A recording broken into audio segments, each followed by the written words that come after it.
विश्वास ठेवला आणि ती वार्ता स्वीकारली आणि आम्हाला मोठा आनंद झाला, मोठी शांती मिळाली, जीवन मिळालं. आम्ही जगतोय, जीवन जगतोय ते एकामुळे, आणि त्याचंच नाव घेऊन आम्ही इथे आलेलो आहोत. प्रियानो, तुम्हाला शांती असो.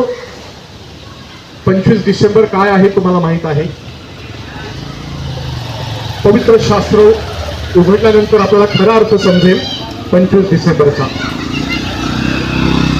2024 वर्षापूर्वी मेंढपाळ रानामध्ये कळप राखत असताना देवाचे दूत त्या ठिकाणी प्रकट झाले आणि त्यांनी एक मोठी वार्ता त्यांच्यासाठी आणली. तीच वार्ता मी सांगत आहोत की ही आहे की संपूर्ण मानव जातीसाठी, जगासाठी जो मोठा आनंद होणार आहे, मोठा आनंद, आनंदापेक्षा सर्वात मोठा आनंद कोणता आहे त्याची सुवार्ता आम्ही तुम्हाला सांगतो ती ही की आज तुमच्यासाठी दाविदाच्या गावात तारणारा जन्मलाय, असं ते देवदूत त्या दिवशी म्हटले. 2024 वर्ष होऊन गेली, परंतु प्रियानो, ती सुवार्ता आज तुमच्या कानी, तुमच्या घरादारापर्यंत आलेली आहे. कोणती सुवार्ता आहे, चांगली वार्ता काय आहे प्रियानो? 2024 वर्षापूर्वी आत्ताच ते गीत गायलं की देवानं प्रीती मानवावर केलेली आहे. तो देव प्रीतीचा आहे. देवाला आमच्यापासून काही नको आहे. देव देणारा आहे हो, आणि आम्ही फक्त घ्यायचं आहे त्याच्यापासून. तो देणार आहे, तो प्रीती करणार आहे, आणि तो मानवांना, तुम्हाला, मला तो प्रीती देतो, प्रीती करतो. आणि त्याने प्रीती खातर काहीतरी दिलं. ती दिलं म्हणजे त्याची एक स्वतःची मोठी मौल्यवान गिफ्ट किंवा दान त्यांनी दिलं. ते दान म्हणजे त्याचा पुत्र, एकुलता एक पुत्र येशू. प्रभू येशू तुमच्यासाठी, माझ्यासाठी त्या पित्यानं, त्या देवानं त्या जगामध्ये पाठविला, दिला. की जो येशू जन्म घेतला मानवामध्ये, मनुष्यामध्ये, आणि पवित्र शास्त्र सांगतं की देवाचा तो पुत्र आहे, तो मनुष्याचा पुत्र झाला, मानवामध्ये त्याने वस्ती केली, आमच्यासारखं त्याने देहरूप धारण केलं. का?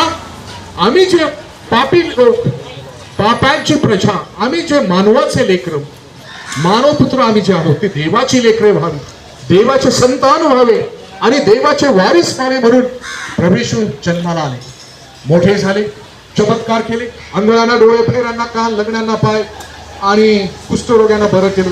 परंतु त्यांनी एक गोष्ट सांगितली, देवाचं राज्य येत आहे. होय प्रियानो, मनुष्य मनुष्यावर राज्य करतो आणि मनुष्य संतुष्ट होतो, परंतु देवाचं राज्य लवकर आणि लवकर येणार आहे. स्वतः परमेश्वर त्या सिंहासनावर बसणार आहे आणि संपूर्ण मानवजातीवर त्याचं राज्य येणार आहे. आणि म्हणून प्रभू श्री ख्रिस्ताने ही वार्ता गाजवली, परंतु काही लोकांना ते आवडलं नाही आणि लोकांनी त्यांना हेबाने ठरलं आणि पवित्र शास्त्रात लिहिण्याप्रमाणे त्यांना वधस्तंभावर ठेवण्यात आलं. त्याच्यासाठीच येशू ख्रिस्ताने जन्म घेतला, मृत्यू सहन करण्यासाठी.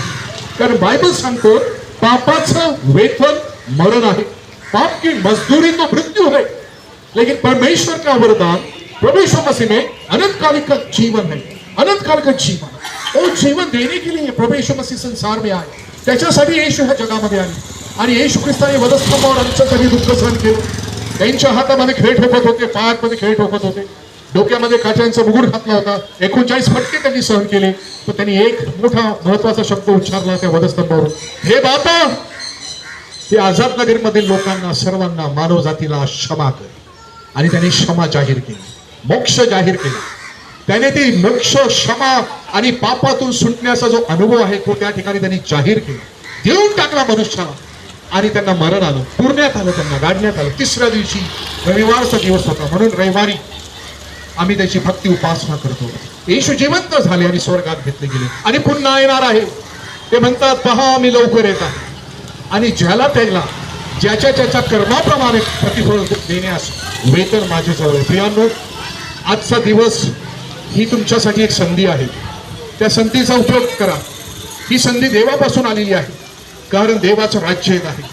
आणि म्हणून त्याची इच्छा आहे की कोणाचाही नाश होऊ नये, कोणी नरकात जाऊ नये, कोणी पापाचं वेतन मृत्यू हा सहन करायला लागू नये. म्हणून त्यांनी एकच गोष्ट ठेवलेली आहे की आज आम्ही आमच्या पापाबद्दल, जी चुका आम्ही करतो, जी पापं आम्ही करतो, जे आम्ही आज्ञा मोडण्याचं पाप करतो, त्याच्याबद्दल आम्ही प्रभूला क्षमा मागावी.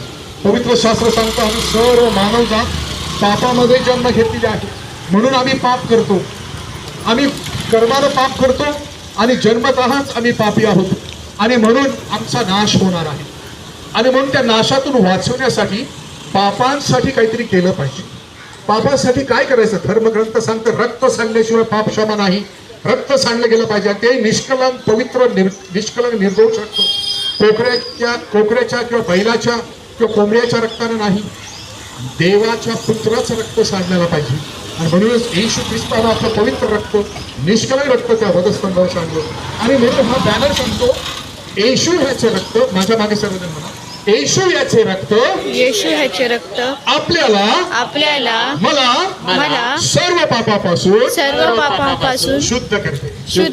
होय प्रियानो, एकच रक्त, त्या येशू ख्रिस्ताचंच रक्त तुम्हाला आणि मला सर्व पापापासून शुद्ध करण्यास समर्थ. याचा अनुभव मी घेतला आणि इथे सर्व जे उभे आहेत त्यांनी घेतलेला आहे.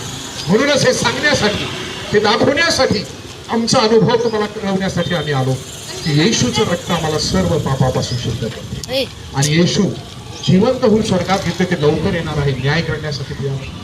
तो न्यायाचा दिवस जवळ येताना आम्हाला आता तयार व्हायचं आहे की मी कुठे असेल, माझा न्याय होईल तेव्हा कसं असेल. आज ती प्रीतीची वार्ता, प्रेमाचं आमंत्रण तुमच्यासाठी आहे. तो म्हणतो, अहो कष्टी आणि भाराक्रांजलो तुम्ही सर्व माझकडे या, मी तुम्हाला विसावा देईन. आज ती शांती, तो विसावा, पापातून सुटण्याचा तो अनुभव तुमच्या समोर आहे. तुम्ही आज प्रभूला हाक मारा आणि म्हणा, प्रभू मला तुझी गरज आहे.